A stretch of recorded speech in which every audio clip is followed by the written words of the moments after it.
तो hello everyone. तो जैसा कि आपने थंबनेल पे देख लिया, 91,000 का जो लॉस हुआ है वो क्यों हुआ है। वैसे तो पीएनएल जो प्रॉफिट एंड लॉस होते हैं वो दिखाने में इंटरेस्ट नहीं होता, लेकिन लॉस जो होता है वो कई सारी चीज़ें सिखा के जाता है। प्रॉफिट अगर दिखाओ तो उसमें ज़्यादा कुछ लर्निंग नहीं मिलेगी, लेकिन जो लॉस होते हैं वो हमें काफ़ी कुछ उससे लर्निंग मिल जाती है। तो आज जो इससे लर्निंग है वो आपके साथ शेयर करेंगे, जिससे फ्यूचर में कभी आपके साथ ऐसी सिचुएशन आए तो आप इसको हैंडल कर पाएँ। तो सबसे पहले पीएनएल एक बार हम चेक कर लेते हैं, एग्जैक्ट कितना लॉस हुआ था। तो यहाँ पे हम डेट सेलेक्ट करते हैं। तो यहाँ पे आप देख रहे होंगे, ये यहाँ पे 91,000 के आसपास लॉस है।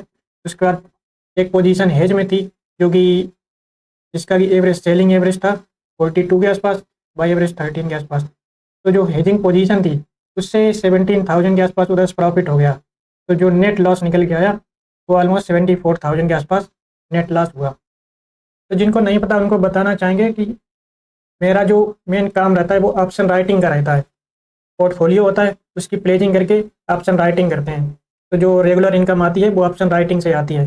जो पोर्टफोलियो प्लेज जो रहता है उसमें जो इनकम आती रहती है वो पोजिशनल स्विंग ट्रेडिंग और पोजिशनल ट्रेडिंग वो सारी चलती रहती है साइड में। तो ऑप्शन राइटिंग के बारे में आज पूरी वीडियो होने वाली है। तो अब बात करते हैं टॉपिक पे। तो प्राइस एक्शन पे आपको दिख रहा होगा ये यहाँ कैंडल। तो हुआ क्या था कल जब मार्केट ओपन हुआ, तो ये इन्फो एज का चार्ट है। ये एक लार्ज कैप कंपनी है। इसमें कई कई सालों से इसमें जो ऑप्शन राइटिंग है वो इसमें कंटिन्यू कर रहे हैं। तो जनरली इस लार्ज कैप कंपनी का जो स्टॉक चार्ट है इसमें आपको बहुत ज़्यादा मूवमेंट नहीं दिखाई दे रहा होगा।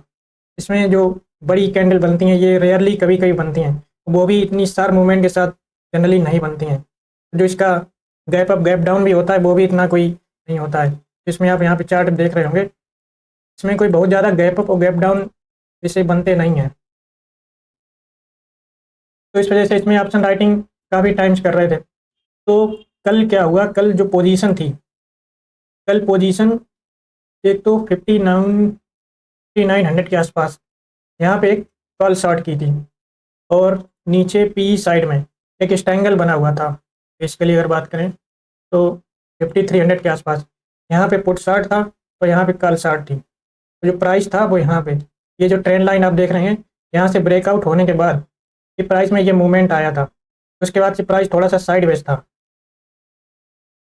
अब चार्ट को अगर जूम आउट करके देखें तो यहाँ पे एक पैटर्न बन रहा था, एक reverse head and shoulder pattern जैसा दिख रहा होगा आपको। ये किसका शोल्डर दिख रहा, ये हेड दिख रहा। यहाँ पे एक राइट शोल्डर बनने को था इसमें, लेकिन इसमें शोल्डर नहीं बना, डायरेक्ट ब्रेकआउट हुआ है। अब प्राइस आके इस जो रेजिस्टेंस एरिया है यहाँ पे ये जिगजैग स्लो मूवमेंट यहाँ पे कर रहा था। अब पॉसिबिलिटी तो इसमें एक थी कि यहाँ पे ब्रेकआउट होने के बाद प्राइस यहाँ से ऊपर जाए, लेकिन इसमें पहले जब भी ब्रेकआउट हुए हैं तो अचानक से गैप अप के साथ इतना बड़ा ब्रेकआउट नहीं हुआ। स्लोली 15 मिनट कैंडल के साथ स्लो स्लो प्राइस ऊपर जाता है। दूसरी कंडीशन ये थी कि प्राइस यहाँ पे साइड में जैसे होके, यहाँ पे आप देख रहे होंगे, यहाँ प्राइस इस देर यहाँ थोड़े टाइम तक ऐसे ऐसे रहता, प्राइस हो सकता नीचे भी यहाँ आ सकता था। तो एक कंडीशन हमारी थी कि यहाँ से ब्रेकआउट देता, दूसरी कंडीशन प्राइस नीचे आता, तीसरी कंडीशन कुछ लंबे टाइम तक यहाँ प्राइस ऐसे रहता। तो यहाँ 3 कंडीशन हो सकती थी, लेकिन जो कंडीशन एक्सपेक्टेड थी वो उनमें से कोई नहीं हुई। और दूसरी बात इसमें यह है कि ये जो 5900 के पास जो जोन है यहाँ पे कोई बहुत ज़्यादा ओआई भी नहीं था, जिससे कि शॉर्ट कवरिंग की वजह से इतना बड़ा मूवमेंट आया हो। तो यहाँ पे इस जगह पे कोई ओआई भी नहीं था। और जो बिगनर्स होंगे उन्हें ओआई नहीं समझ में आ रहा होगा, तो वो आगे एक वीडियो आएगा तब उसमें समझ में आएगा। तो ओआई ना होने की वजह से तो यहाँ पे और भी ज़्यादा एक्सपेक्टेड नहीं था कि इतना बड़ा मूवमेंट आ सकता है। हाँ, ब्रेकआउट हो गई थोड़े टाइम यहाँ से एक स्मूथली कैंडल बनती तो अलग बात थी, लेकिन यहाँ पे ऐसा कुछ नहीं हुआ। अब इसके पीछे न्यूज़ क्या थी, न्यूज़ क्वार्टर अपडेट्स आए थे। क्वार्टर अपडेट्स थोड़े से बेटर आए, ईयर हर ईयर जो अपडेट आती हैं, जो क्वार्टरली पीएनएल जो स्टेटमेंट जो रिजल्ट आते हैं कंपनी बेसिकली, थोड़ा सा उसमें इम्प्रूवमेंट था। लेकिन इम्प्रूवमेंट का इतना ओवर रिएक्शन होगा ये किसी को नहीं पता था, ना किसी ने एक्सपेक्ट किया था। अगर इसकी last previous day candle closing की बात करें तो इसकी कैंडल क्लोज हुई थी ऑलमोस्ट 5677 के आसपास। अगर यहाँ पे इसकी जो मूवमेंट आई है इसकी क्लोजिंग प्राइस से, तो ऑलमोस्ट 10% मूविंग आई है, 10% ज़्यादा। और इसको 15 मिनट टाइम फ्रेम पे देखते हैं तो इसकी जो स्टार्टिंग 15 मिनट कैंडल थी, इसमें इसने एग्जिट करने का मौका ही नहीं दिया। जनरली होता क्या है प्राइस एक्शन में, जब 15 मिनट की कैंडल सडन एक ग्रीन कैंडल बनती है या रेड कैंडल बनती है, प्राइस में एक रिट्रेसमेंट होता है। यहाँ पे जनरली एक रिट्रेसमेंट होने के बाद तब प्राइस कंटिन्यू अपनी अपसाइड की ओर जाता है। लेकिन कल इसमें ऐसा कुछ नहीं हुआ, सीधे पर कैंडल 15 मिनट कैंडल सीधे एक पुलिस इनगल्फिंग कैंडल में चेंज होके वापस रिट्रेसमेंट इसमें पूरे दिन आया ही नहीं। तो जो लोग इसमें यहाँ पे सोच रहे होंगे कि अभी एग्जिट ना करके रिट्रेसमेंट आएगा तब एग्जिट करेंगे, तो जिनकी भी ऊपर कॉल शॉर्ट थी तो वो तो बिल्कुल लुट गए होंगे, अच्छा खासा उनका लॉस हुआ होगा। अगर अपनी बात करें तो यहाँ पे हमने 9:15 के 1-2 मिनट के अंदर ही यहाँ पे एक स्टार मूवमेंट आया, उसके बाद ही पोजीशन एग्जिट कर दी। अब जनरली स्टॉक में क्या होता है कि जो बायर और सेलर होते हैं उनके बीच जो गैप होता है वो काफ़ी ज़्यादा होता है, तो इसमें स्लिपेज काफ़ी ज़्यादा आती है। तो ऑर्डर जो एग्जिट ऑर्डर था वो मेरी जो यहाँ पे शॉर्ट सेलिंग थी 78 के आसपास थी, तो जो ऑर्डर था एग्जीक्यूट होने एग्जिट ऑर्डर वो 230 के आसपास एग्जीक्यूट हुआ जाके, यानी कि इतनी लंबी स्लिपेज लग गई क्योंकि मूवमेंट काफ़ी फास्ट था। तो जो ऑर्डर मिल रहा था सेलर जहाँ पर अवेलेबल था जैसे तैसे पोजीशन एग्जिट करनी थी। अगर 5 मिनट भी अगर पोजीशन एग्जिट ना करते तो ये जो 91,000 का लॉस था ये 1,60,000 के आसपास लॉस कन्वर्ट हो जाता। तो ये एक एक तरीके से कह सकते हैं एक इमरजेंसी सिचुएशन थी जिसमें कि कोई कुछ कर भी नहीं सकता था, क्योंकि खुलना जो ओवरनाइट पोजीशन थी तो जो गैप अप ओपनिंग हुई इसका कुछ किया नहीं जा सकता, स्टार्टिंग में एग्जिट करना ही पड़ता है। तो यहाँ पे जिनकी भी 5900 के आसपास सी शॉर्ट किया वो भी लॉस में होंगे, जो 6000 के आसपास शॉर्ट जिसका हुआ होगा वो भी लॉस में होंगे, क्योंकि पूरे दिन प्राइस ऊपर ही अपसाइड मूवमेंट देता रहा। एक भी बार जो इसको रिट्रेस करना था वो इसने नहीं किया, इतनी शार्प मूवमेंट आई। तो ऐसी मूवमेंट साल में 1-2 बार कभी कभी आती हैं, तो उस टाइम जो ऑप्शन राइटर होते हैं तो लगता है थोड़ा बहुत ये तो क्या कहते हैं एक्सपेंस होता ही है। साल में 60, 70, 80% टाइम ऑप्शन राइटर रन करते हैं, तो 10-20% टाइम ऐसी चीज़ें इवेंट हो जाते हैं जो कंट्रोल में नहीं होता है।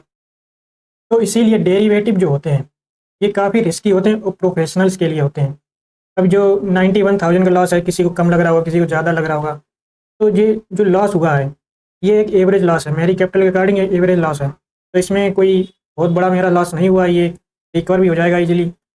किसी के लिए बहुत बड़ा लॉस हो सकता है, तो ये इंडिविजुअल डिपेंड करता है कैपिटल के अकॉर्डिंग। तो लॉस है रिकवर हो ही जाएगा, पहले भी इस टाइप के लॉस हुए हैं तो वो रिकवर कर चुके हैं। तो इससे ये लर्निंग मिली कि ये जो इवेंट होते हैं खासकर डेरिवेटिव सेगमेंट में, तो डेरिवेटिव सेगमेंट में इसीलिए जो बिगनर्स आते हैं उन्हें काफ़ी अट्रैक्टिव लगता है कि यहाँ पे कोई बहुत ज़्यादा बटन दबाव बनता है, जो रोजी पिक्चर दूर से दिखती है तो रियलिटी ये है। जो ऐसे इवेंट होते हैं वो पूरी पूरी कैपिटल उड़ाने की भी कैपेसिटी रखते हैं। तो इसके लिए आपके पास डीप पॉकेट होनी चाहिए, ये जो लॉस हुआ है ये भी झेलने की कैपेसिटी होनी चाहिए। तो उनके लिए है वो भी जब 5 4 4 5 ईयर एक्सपीरियंस होने के बाद, मार्केट में कितना भी एक्सपीरियंस हो जाए लेकिन ऐसे इवेंट कभी ना कभी होते ही रहते हैं। ये कभी नहीं हो सकता कि आपको कभी लॉस हो ही ना, ऐसे इवेंट आते ही रहेंगे, आगे भी आएंगे, पहले भी होते रहे। तो ये लॉस तो क्या कहते हैं यूनिवर्सल ट्रुथ है, यहाँ पे लॉस तो होते ही रहेंगे। तो इसके लिए आपके पास डीप पॉकेट होनी चाहिए, खासकर ऑप्शन राइटिंग में, जिससे कि आप लॉस बियर कर सकें। तो ये थी आज की लर्निंग, इससे आपको काफ़ी कुछ सीखने को मिला होगा, जो कुछ माइंडसेट में यहाँ पे समझ में आया होगा। इस तरह से ये जो मूवमेंट आते हैं ये काफ़ी रिस्की होते हैं, तो इनको बियर करने के लिए एक माइंडसेट एक एक्सपीरियंस लंबे टाइम का होना चाहिए, तब जाके इस तरह से मार्केट में डेरिवेटिव में काम करना होता है। तो ये जो इस तरह की जो इवेंट होते हैं इनको जब कभी फ्यूचर में आप कभी इसमें ट्रेड करें, डेरिवेटिव में काम करें, ऐसे इवेंट को एक जनरल अपना मेंटेन करें। ये इवेंट ऐसी कैंडल स्टिक पैटर्न होते हैं, इनके स्क्रीनशॉट लेके रख लें, इससे फ्यूचर में कभी इस तरह की सिचुएशन आए तो आपके पास एक डाटा हो कि उस टाइम हमने ये किया था, इस टाइम ये अगर ऐसा होता तो ये करेंगे। क्योंकि ये जो ऐसी ये पापी कैंडल हैं तो ये इस तरह की कैंडल कभी भी बन सकती हैं। ये एक क्या कहते हैं बायर ऑप्शन राइटर दोनों के लिए ही रिस्की होता है, क्योंकि किसके साइड क्या उल्टा पड़ जाए ये कुछ मार्केट में अनसर्टेनिटी हमेशा रहेगी। तो ये थी आज की वीडियो। आज के लिए बस इतना ही। मिलते हैं नेक्स्ट वीडियो में। Thanks for watching.